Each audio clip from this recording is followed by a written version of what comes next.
puisqu'il n'y a pas en plus d'enrichissement personnel. Et on sait que le Rassemblement national n'est pas un parti très pro-européen. Ça c'est là où tous ces gens-là m'énervent. Quand les gens dans la précarité dans la société française sont attrapés pour avoir volé, détourné, je sais pas quoi, même volé dans un supermarché, voler 2 fois dans un supermarché, vous allez voir où vous allez finir. Vous allez finir en mandat de dépôt et vous allez finir en prison certainement. Bonjour mesdames et messieurs, bienvenue sur ma chaîne. Alors pour cette vidéo, on va s'intéresser au coup de foudre, enfin au tonnerre qui est tombé sur la classe politique française, la condamnation de Marine Le Pen à 5 ans d'inéligibilité, 4 ans de prison, dont 2 ans ferme. Mais avant cela, je voudrais qu'on écoute un passage de Marine Le Pen sur un plateau télé que le comédien humoriste Donald Jackman a publié sur son Instagram. J'ai tenté de retrouver cette séquence sur YouTube, je n'ai pas réussi, mais grâce à lui, on a cette séquence. Vous voyez, c'est très édifiant pour la suite de l'actualité. Commentez, likez, partagez pour me soutenir et soutenir la chaîne. Sans plus tarder, nous passons à la vidéo. Quand allons-nous tirer les leçons et effectivement mettre en place l'interdiction de l'inéligibilité à vie pour tous ceux qui ont été condamnés pour des faits commis grâce ou à l'occasion de leur mandat? Moi j'ai entendu le président de la République dire oui, ce qu'il faudrait c'est rendre inéligible à vie ceux qui ont été condamnés. Jusque-là j'étais parfaitement d'accord, c'était dans mon projet présidentiel. Pour corruption et fraude fiscale. Ah bon? Et pourquoi pas le reste? Mais alors pourquoi pas pour favoritisme? Pourquoi pas pour détournement de fonds publics? Pourquoi pas pour emploi fictif? Ah bah c'est sûr que là, ça ferait tomber un certain nombre de personnes au Parti Socialiste, et y compris le chef du gouvernement, qui donc ne pourrait pas être à la place à laquelle il est. Voilà, ils ne le feront jamais. Vous entendez? Jamais. Parce que s'ils le font, la moitié de la classe politique ne pourra plus faire de la politique compte tenu de l'état de corruption et d'immoralité de la classe politique en France. Et moi, ma veste, elle est immaculée. Voilà. Et ils auront beau essayer de s'agiter, ils n'arriveront pas à me salir parce que j'ai une éthique, j'ai une morale, que je m'y tiens et que moi, quand je réclame l'éthique et la morale, je me l'applique à moi.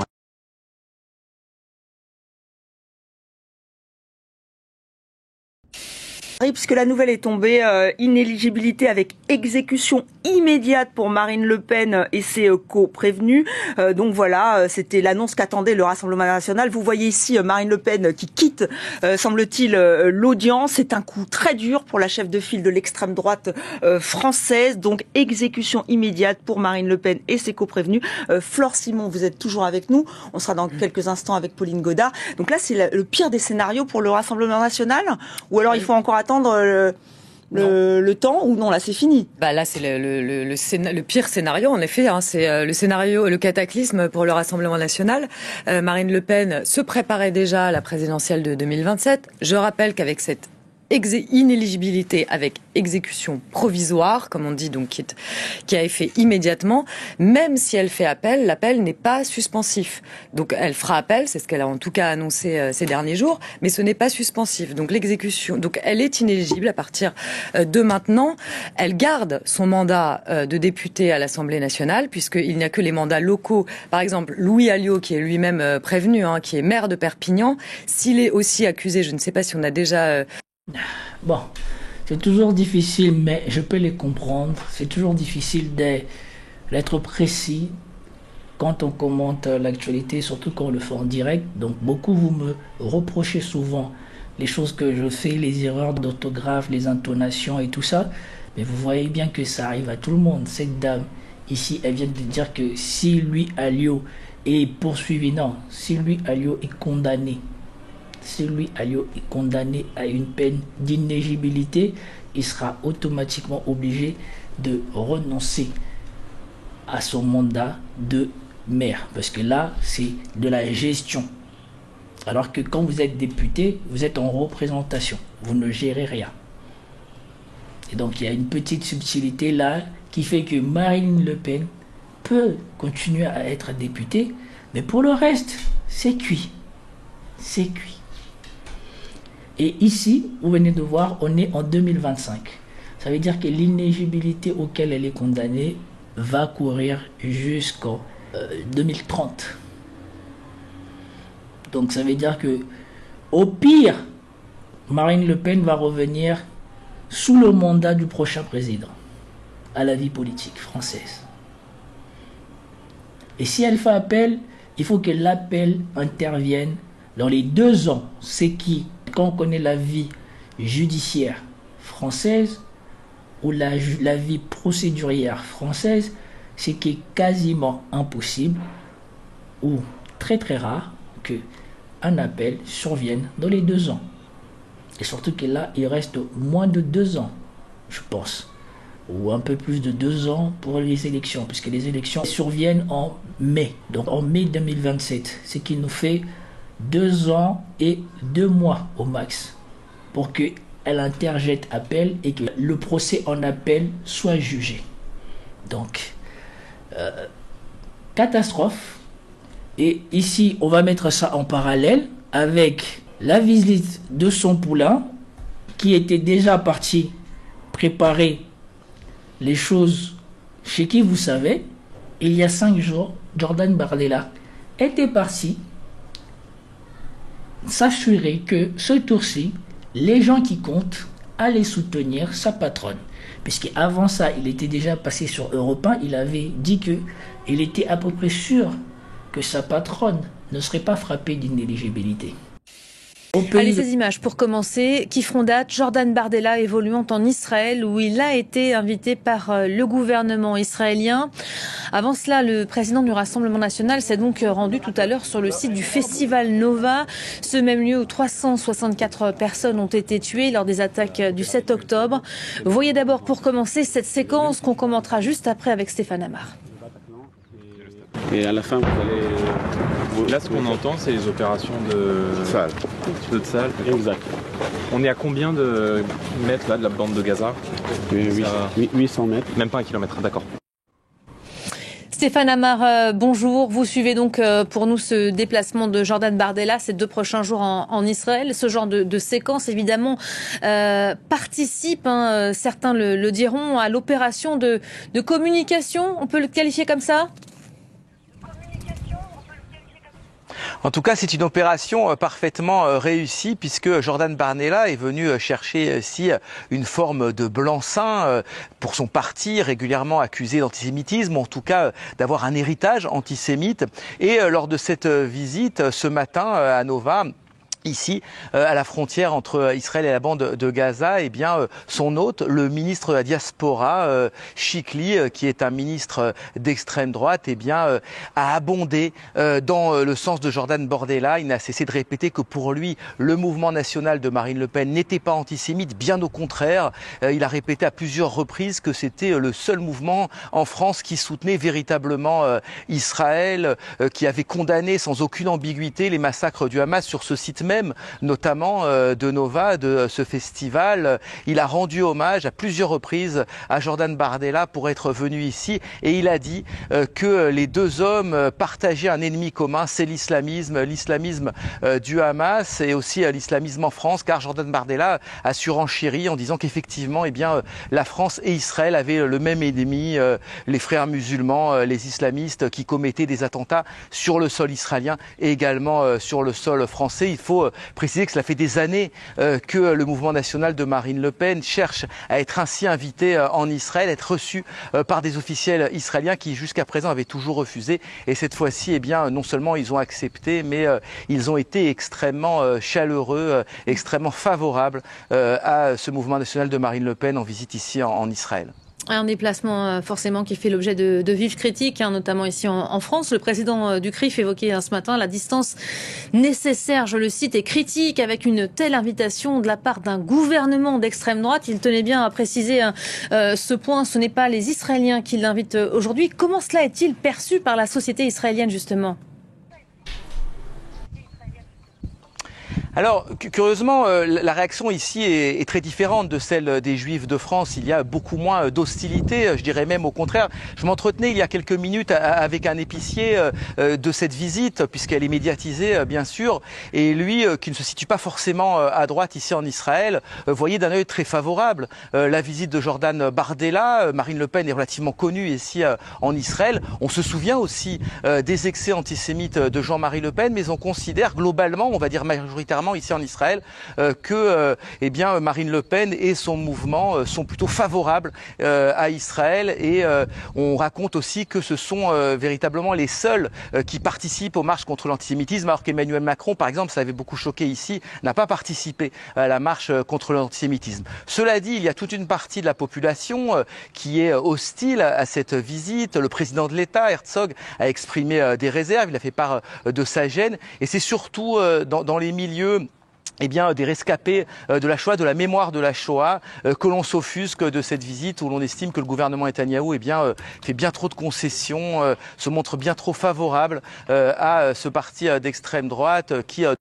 Donc voilà, en gros, le dauphin de Marine Le Pen était parti dans le pays que vous avez vu pour aller se mettre à genoux, se faire adouber, chercher le blanc-seing pour s'assurer que ce tour-ci pour l'élection présidentielle, comme pour les législatives, ils recevront tout l'appui nécessaire pour être en bonne place pour passer le premier tour et peut-être jouer des coudes au second tour. C'est ça qu'ils étaient partis s'assurer. Comme on l'a vu pendant les élections législatives, où le père de Arno Kleinsfeld n'a pas hésité à dire que il préférait voter pour le Rassemblement national que pour d'autres partis, puisque le parti qui représentait le mieux ou qui défendait les mieux les gens de sa communauté, c'était ce parti-là. Et eux tous comptaient sur la candidature de Marine Le Pen, parce que s'ils comptent sur la candidature de Jordan Bardella, la France vient déjà de se prendre une claque de 10 ans avec Emmanuel Macron, et Emmanuel Macron, au moins, même si on nous a inventé un personnage qui n'est pas au niveau de ce qu'ils nous ont vendu, au minimum, Macron est quelqu'un qui avait au moins forcé la main pour faire ses preuves. Il a tout fait pour intégrer l'ENA, et il a tout fait pour intégrer je ne sais pas quelle école, quitte à rater, quitte à se reprendre plusieurs fois, il a tout fait pour atteindre ses buts. Ce qui est l'exact opposé de Jordan Bardella, et vous pouvez même le voir, je ne sais plus si mon short où je me moquais de Jordan Bardella du fait que le jour où on avait dit qu'il n'avait rien fait de sa vie, pourquoi il voulait être ministre de la France, et qu'il disait que pourquoi vous me posez que la question à moi, Gabriel Hôtel aussi, c'est pareil. J'étais mort de rire. C'est ça le niveau de Jordan Bardella. Vous ne l'avez jamais connu, Monsieur Soutet. Vous pensez que quand on est donné à... Quand on a fait 32% à une élection européenne, 33% à une élection législative, vous pensez qu'on ne connaît pas la vie des Français ? Enfin, moi, je suis très étonné de votre question, parce que vous n'avez pas posé cette question à Gabriel Attal. Est-ce que vous pouvez imaginer que quelqu'un de ce niveau-là, en 2 ans, même pas qu'il reste, devienne présidentiable ? Si Jordan Bardella est élu président de la République française, eh bien, il n'y a plus de République française, en tout cas à mon sens. Et là, les Français ne pourront pas dire qu'ils ne méritent pas le président qu'ils ont eu. Parce que tout le monde a vu qu'est-ce qu'était Jordan Bardella et qu'est-ce qu'était le RN pendant les législatives. Je ne suis pas contre le RN. Mais moi, j'ai toujours dit qu'on ne peut pas passer du niveau de Jordan Bardella à Premier ministre ou à président de la République. On l'a vu avec Macron, on l'a vu avec Attal, et je suis sûr que personne ne veut voir ça avec Jordan Bardella. Donc revenons-en à nos moutons, la décision de justice par rapport à cette affaire. Là, on voit effectivement Marine Le Pen qui s'en va, mais effectivement, oui, vous avez lui, en tout cas, est accusé, qui est maire de Perpignan, mandat local, lui devra quitter ses fonctions. Ce qui n'est pas le cas pour le mandat de député de Marine Le Pen. En revanche, elle va devoir quitter ses fonctions de conseillère départementale du Pas-de-Calais. En revanche, bien sûr, si Emmanuel Macron décide de dissoudre l'Assemblée en juillet, elle ne pourra pas se représenter aux élections législatives. Alors évidemment, c'est un cataclysme pour le parti, puisque Marine Le Pen, je le redis encore une fois, était la candidate naturelle du Rassemblement national pour 2027. Le plan B, ce serait a priori Jordan Bardella, sauf que, évidemment, Jordan Bardella n'est pas Marine Le Pen. Il est d'ailleurs, à l'inverse de Marine Le Pen, pas forcément soutenu par tout le monde au sein du parti. Hein. Puis il a fait des bourdes, on a vu, aux législatives, dans l'entre-deux tours des élections législatives. Il était censé refonder fonder le parti, trouver des candidats. Vous savez, il y avait eu ces brebis galeuses, là je cite le président du Rassemblement national, lors des élections législatives, donc il était censé trouver des candidats solides, etc. Pour l'instant, il n'en est rien. Il avait promis de faire une fois par mois un meeting. Il y en a eu en effet à l'automne, mais depuis ça s'est plus ou moins arrêté. Donc c'est vrai que Marine Le Pen, c'était la solide, et puis les jeunes, Jordan Bardella et Marine Le Pen, étaient la candidate idéale, entre guillemets, pour rassembler le plus largement possible pour la présidentielle 2027, qui était l'objectif de Marine Le Pen. Elle ne s'en cachait pas, et c'était encore une fois un coup de tonnerre politique cataclysmique pour le Rassemblement national, et quand même aussi pour tous les partisans, on l'imagine, du Rassemblement national de Marine Le Pen. Alors, on va revoir ces images de la chef de file de l'extrême droite française qui quitte la salle d'audience. C'était avant le prononcé de sa peine, donc elle devait se douter que effectivement ça allait mal Ah, je pense qu'elle a eu ses espions qui lui ont dit c'est cuit. C'est cuit pour aujourd'hui, c'est cuit pour le reste. Donc ne sois pas là quand on va prononcer le discours, parce que quand on va confirmer ce que l'on pense, eh ben, tu vas être pris d'assaut par les caméras. C'est probablement à cause de ça qu'elle est partie en avance. Ça allait être compliqué pour elle, puisque la présidente avait quand même parlé de double tromperie. Elle avait été quand même reconnue coupable de détournement de fonds. Les charges étaient très lourdes, et Pauline Goldar nous le disait tout à l'heure. À chaque fois, elle disait nom de la tête, nom de la tête. Et surtout, Marine Le Pen a été reconnue coupable d'être au cœur du système, c'est-à-dire qu'elle était vraiment responsable, centrale. Et ça, c'est une séquence politique qui est extrêmement complexe pour elle. Est-ce qu'elle va encore agir sur la victimisation, le fait que c'était un procès politique? C'est ce qu'elle avait fait lors des réquisitions, Flore. Tout à fait. Elle a déjà commencé à dire, on veut priver des millions de Français de sa candidate. Donc c'est une petite musique qui va monter dans son électorat et qui pourrait même mobiliser l'électorat, puisqu'il n'y a pas en plus d'enrichissement personnel. Et on sait que le Rassemblement national n'est pas un parti très pro-européen. Ça c'est là où tous ces gens-là m'énervent. Quand les gens ils volent de l'argent et qu'ils dilapident cet argent, il y a enrichissement personnel? Non. Eux, ils ont pris cet argent pour payer des gens, pour payer leurs besoins. C'est exactement ce que d'autres personnes font. Quand ils volent à manger, c'est pour satisfaire le besoin de manger. Quand ils volent de l'argent pour soigner leurs enfants, c'est pour soigner leurs enfants. Pensez-vous que quelqu'un qui vole de l'argent pour faire soigner son enfant, il est moins condamné par la justice parce qu'il a utilisé cet argent pour faire soigner son enfant? Mais ici, parce que c'est Marine Le Pen qui vole de l'argent ou qui détourne de l'argent pour son parti, du coup, il n'y a pas enrichissement personnel. Donc, ça ne justifie pas qu'elle se fasse arrêter ou qu'elle soit condamnée. Ça, c'est quand vous voyez que les médias ne savent pas faire leur métier. Ce qui compte, c'est l'intention de voler. Tu as volé cet argent n'était pas fait ou n'était pas destiné à faire ce que toi tu as fait avec, tu es condamné. Moi, je ne comprends pas pourquoi à chaque fois que c'est les politiciens français, il faut que l'on trouve des circonstances atténuantes pour exclure la loi que eux ils appliquent de façon automatique aux autres personnes de la société et surtout aux plus démunis de la société. Quand les gens dans la précarité dans la société française sont attrapés pour avoir volé, détourné, je sais pas quoi, même volé dans un supermarché, voler 2 fois dans un supermarché, vous allez voir où vous allez finir. Vous allez finir en mandat de dépôt et vous allez finir en prison certainement. Mais ces gens-là, ils détournent de l'argent sur une longue période avec des preuves qui démontrent qu'ils savaient qu'ils utilisaient l'argent à d'autres fins que c'est à quoi il était destiné. Il n'y a pas enrichissement personnel. Et donc quoi? Ça fait oublier, ça pardonne, ça exonère d'avoir enfreint la loi. C'est pour cela que je vous ai mis dès le début la séquence de Marine Le Pen où elle parlait. Comme ça, il n'y a pas à dire qu'elle est victime de quoi que ce soit. Quand vous attendez les choses qu'elle a dit au début, et je le remettrai à la fin de la vidéo, vous-même vous vous rendez compte qu'il n'y a aucune excuse à ce qu'elle a fait. Parce qu'elle-même, quand elle parlait des autres personnes qui faisaient la même chose, elle ne leur trouvait aucune excuse. Et aujourd'hui que c'est son tour, et bien là maintenant on commence à trouver des excuses. Et de toute manière cette chroniqueuse, on a déjà vu qu'au début elle ne connaissait pas grand chose à ce qu'elle disait. Parce qu'elle disait que oui, lui aussi il est poursuivi. Non, si ils sont condamnés.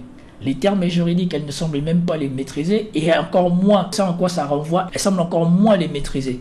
Parce qu'ici, elle confond ce que l'on fait avec ce qu'on a volé, avec l'acte de voler. Ce n'est pas ce que l'on fait avec ce qu'on a volé qui compte, c'est le fait d'avoir volé. Européen, c'est des fonds européens qui ont été détournés. Donc voilà, tout ça, je pense, d'un point de vue des électeurs du RN, amenuise un peu le choc, en tout cas des raisons pour lesquelles elle a été coupable. Et puis, ça peut aussi, finalement, ce vote contestataire, puisque là, on voit, Marine Le Pen, ça fait des années qu'elle fait en sorte de dédiaboliser le parti, d'être respectueux des institutions, de représenter finalement un parti de gouvernement. Et là, qu'est-ce qui va se passer? Va-t-elle attaquer? Elle avait déjà attaqué après les réquisitions en disant que c'était un procès politique. Son électorat risque de suivre. Mais au-delà de ça, même dans la classe politique, il risque d'y avoir des répercussions. Hein. François Bayrou, depuis quelques semaines, Marine Le Pen recommence à dire attention la censure. Elle dit qu'elle est... Les répercussions, ça serait que voilà, ce qui se passe pour Marine Le Pen, si c'est confirmé en appel, et ça prendra des années, va devenir une jurisprudence pour tous les politiciens français. Et surtout, ce qui se passe là peut avoir des répercussions sur le procès ou sur le délibéré du procès de Nicolas Sarkozy, qui lui aussi doit intervenir soit la semaine prochaine, soit dans les semaines qui suivent. N'oubliez pas, on a retenu 7 ans de prison contre Nicolas Sarkozy. Si il arrive qu'il est condamné à une peine de prison supérieure à 2 ans, eh bien probablement pour lui aussi, on va recourir de la prison ferme. Et contrairement à Marine Le Pen, Nicolas Sarkozy est un récidiviste. Qu'elle va se fâcher. Oui, il a parlé même d'un choc dans l'opinion publique, oui. François Bayrou, et peut-être qu'il y aura des conséquences, vous l'avez dit, sur le gouvernement. Mais on va tout de suite aller au tribunal judiciaire de Paris, où on va retrouver notre envoyée spéciale, Pauline Godard. Pauline, donc Marine Le Pen a quitté la salle d'audience avant la fin du jugement. Vous nous confirmez, quelle est l'atmosphère sur place ? Oui, on a en effet vu Marine Le Pen quitter le tribunal, quitter la salle d'audience très furieuse, avec une démarche très déterminée. Elle est sortie avec Catherine Griset, qui est une de ses amies, qui était aussi son assistante. Alors on vient d'apprendre que Catherine Griset, elle, était condamnée à 2 ans d'inéligibilité. Alors normalement, chaque personne doit se présenter devant, notamment la présidente, pour connaître sa condamnation. Mais pour le moment, Marine Le Pen ne sera pas là. On attend donc de savoir à combien va s'élever cette peine d'inéligibilité. Enfin, ceci n'est pas d'une grande pertinence à ce moment-ci de l'actualité, puisque nous savons déjà qu'elle a été frappée de 5 ans d'inéligibilité. Et donc cette vidéo prend fin ici. Je voulais juste commenter et donner mon opinion à moi sur cette condamnation de Marine Le Pen. Et surtout, je ne voulais pas en dire beaucoup de choses, je voulais mettre ça en contraste avec ce que je vous ai montré au début et ce avec quoi je finis cette vidéo. Marine Le Pen qui parlait d'inéligibilité des acteurs politiques français à l'époque où elle n'avait pas de mandat de député. Quand allons-nous tirer les leçons et effectivement mettre en place l'interdiction de l'inéligibilité à vie pour tous ceux qui ont été condamnés pour des faits commis grâce ou à l'occasion de leur mandat? Moi j'ai entendu le président de la République dire oui, ce qu'il faudrait c'est rendre inéligible à vie ceux qui ont été condamnés. Jusque-là j'étais parfaitement d'accord, c'était dans mon projet présidentiel. Pour corruption et fraude fiscale. Ah bon? Et pourquoi pas le reste? Mais alors pourquoi pas pour favoritisme? Pourquoi pas pour détournement de fonds publics? Pourquoi pas pour emploi fictif? Ah bah c'est sûr que là, ça ferait tomber un certain nombre de personnes au Parti Socialiste, et y compris le chef du gouvernement, qui donc ne pourrait pas être à la place à laquelle il est. Voilà, ils ne le feront jamais. Vous entendez? Jamais. Parce que s'ils le font, la moitié de la classe politique ne pourra plus faire de la politique compte tenu de l'état de corruption et d'immoralité de la classe politique en France. Et moi, ma veste, elle est immaculée. Voilà. Et ils auront beau essayer de s'agiter, ils n'arriveront pas à me salir parce que j'ai une éthique, j'ai une morale, que je m'y tiens et que moi, quand je réclame l'éthique et la morale, je me l'applique à moi-même. Peace out à tous.